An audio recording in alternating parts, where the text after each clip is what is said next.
नमस्कार मित्रों। बरसों से हमारे दिमाग में एक ही नैरेटिव बिठाया गया है। दुनिया अमेरिका के इशारों पर चलती है, डॉलर सबसे ताकतवर है और ग्लोबल इकोनॉमी की कहानी बस अमेरिका और चीन के इर्द गिर्द घूमती है। लेकिन अब इस सोच को थोड़ा ठहराने का समय आ गया है, क्योंकि जो खुलासा सामने आया है वो किसी यूट्यूबर, किसी एक्सपर्ट या किसी पॉलिटिशियन की राय में ही है। ये खुलासा आया है IMF से, वही IMF जिसकी रिपोर्ट को पूरी दुनिया सीरियसली लेती है। भारत की ग्रोथ की बातें हम रोज सुनते हैं, लेकिन जब IMF खुद ठोस आंकड़ों के साथ कुछ कह दे, तब मामला सिर्फ चर्चा का नहीं रहता, बल्कि हकीकत बन जाता है। IMF की ताज़ा रिपोर्ट के मुताबिक इस वक्त ग्लोबल GDP ग्रोथ में भारत का योगदान अमेरिका से भी 2 गुने से ज़्यादा है। और ध्यान दीजिए, ये कोई पुराने सालों का डेटा नहीं है, ये बिल्कुल हाल ही में जारी किया गया फ्रेश नंबर है। मतलब तस्वीर बिल्कुल साफ है। दुनिया की अर्थव्यवस्था को आगे खींचने में भारत अब सिर्फ पार्टिसिपेंट नहीं है, बल्कि एक लीड रोल निभा रहा है। टॉप इकोनॉमीज की लिस्ट में भारत अब बैकग्राउंड में नहीं, बल्कि सेंटर स्टेज पर नजर आ रहा है। लेकिन कहानी यहाँ खत्म नहीं होती। जैसे ही ये आंकड़े सामने आए, एक और रिएक्शन आया जिसने पूरी दुनिया का ध्यान खींच लिया। दुनिया के सबसे चर्चित और असरदार बिजनेस लीडर्स में से एक इलॉन मस्क ने साफ शब्दों में कहा, the balance of power is shifting, यानी ग्लोबल पावर का संतुलन अब धीरे धीरे बदल रहा है। ये कोई तारीफ वाला बयान नहीं था, ये एक सीधा ऑब्जर्वेशन था। संकेत बिल्कुल साफ है। अब ग्लोबल इकोनॉमी सिर्फ 2 देशों की कहानी बनकर नहीं रह गई है। नई शक्तियां उभर रही हैं और उनमें भारत सबसे आगे दिखाई दे रहा है। अब सवाल ये नहीं रह गया कि भारत आगे बढ़ रहा है या नहीं। असल सवाल ये है कि दुनिया इस बदलती ताकत के साथ खुद को कैसे ढालेगी। आज हम इसी पूरे मुद्दे को गहराई से समझने वाले हैं। लेकिन उससे पहले, अगर आप वीडियो देख ही रहे हो तो बस 1 सेकंड निकालकर लाइक बटन दबा दो और चैनल को सब्सक्राइब कर लो। आपके लिए 1 सेकंड है, लेकिन हमारे लिए बहुत बड़ी सपोर्ट है। दरअसल दोस्तों, IMF के इन ताज़ा आंकड़ों ने एक बात बिल्कुल साफ कर दी है। दुनिया की इकोनॉमी आगे तो बढ़ रही है, लेकिन उसे आगे ले जाने वाली असली ताकत अब बदल चुकी है।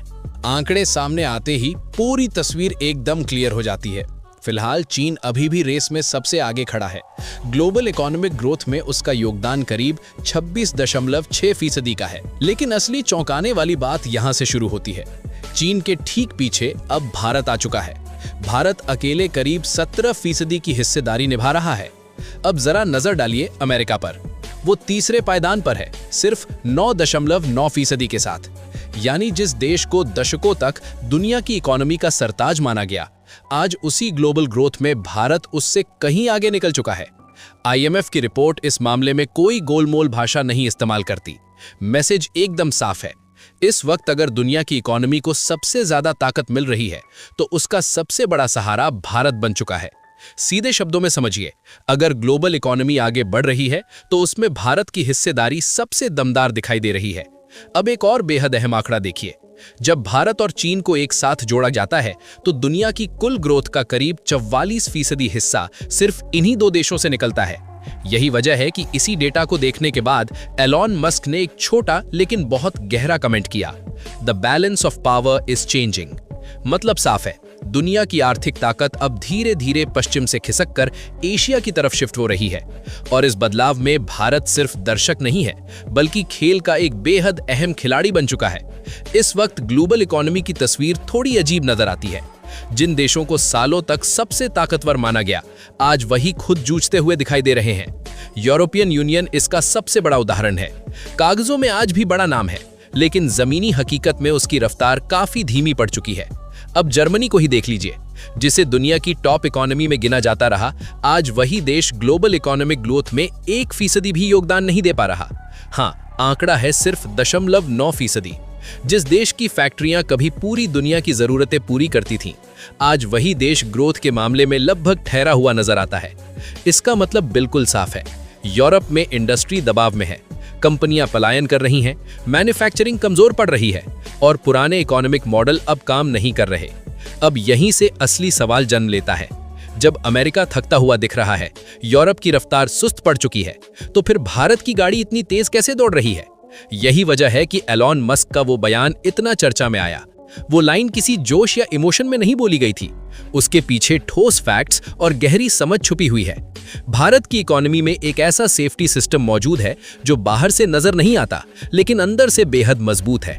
अब इसी को आसान भाषा में समझते हैं। आमतौर पर जब भी आरबीआई रुपए को संभालने के लिए खुले बाजार में डॉलर बेचता है तो सीधा असर देश के विदेशी मुद्रा भंडार पर पड़ता है और फॉरेक्स रिजर्व नीचे चला जाता है। लेकिन जनवरी 2026 में भारत के साथ एक बिल्कुल उल्टा और हैरान करने वाला नजारा देखने को मिला।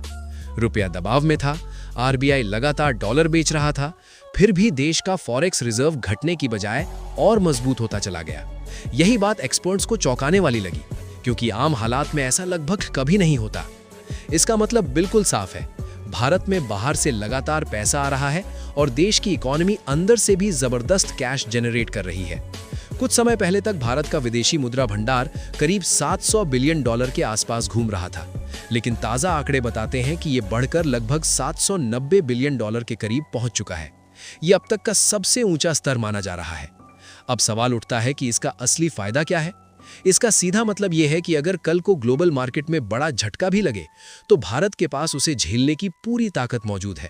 आने वाले कई महीनों तक भारत बिना किसी घबराहट के अपनी ज़रूरतें पूरी कर सकता है, जबकि दुनिया में ऐसे कई देश हैं जिनके पास कुछ हफ्तों का भी विदेशी मुद्रा भंडार नहीं बचा है। यही मजबूत स्थिति विदेशी निवेशकों को भारत की तरफ खींचती है। उन्हें साफ लगता है कि इंडिया रिस्क नहीं बल्कि एक सेफ जोन है। अब आखिरी और सबसे अहम सवाल, जब पूरी दुनिया की रफ्तार धीमी पड़ रही है तो भारत आगे कैसे निकल रहा है? इसके 4 बिल्कुल सीधे और मजबूत कारण हैं। पहला, भारत की अपनी घरेलू मांग। यहाँ की इकोनॉमी सिर्फ एक्सपोर्ट के भरोसे नहीं चलती।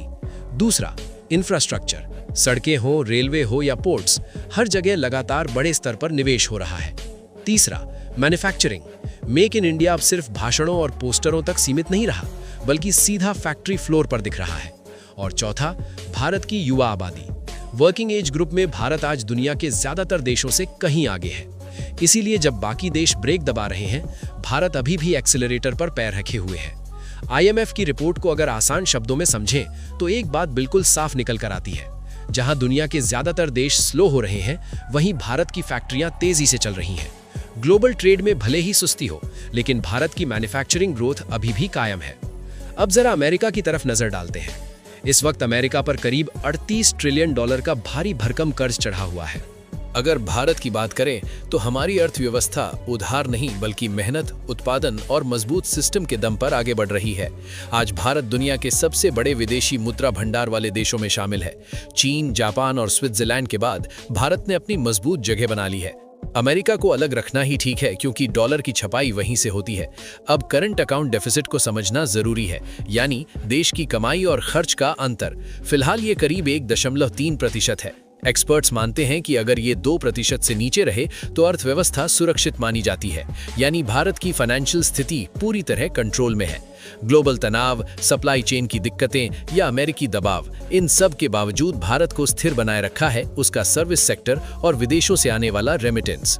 भारत के फॉरेक्स रिजर्व मजबूत है और ग्लोबल ग्रोथ में उसकी हिस्सेदारी लगातार बढ़ रही है। अब असली चिंता भारत को नहीं बल्कि अमेरिका को होने लगी है, और यहीं से चर्चा में आता है पेट्रो डॉलर सिस्टम।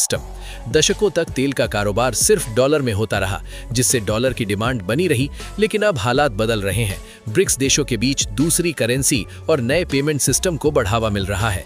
अंतर्राष्ट्रीय मीडिया और पश्चिमी एक्सपर्ट्स भी मानने लगे हैं कि पेट्रो डॉलर सिस्टम अब पहले जैसी ताकत नहीं रखता। अब सवाल यही है, क्या ये बदलाव यहीं रुकेगा या दुनिया का पूरा आर्थिक सिस्टम बदलेगा? आपकी राय क्या है? वीडियो अच्छी लगी तो लाइक, शेयर, सब्सक्राइब जरूर।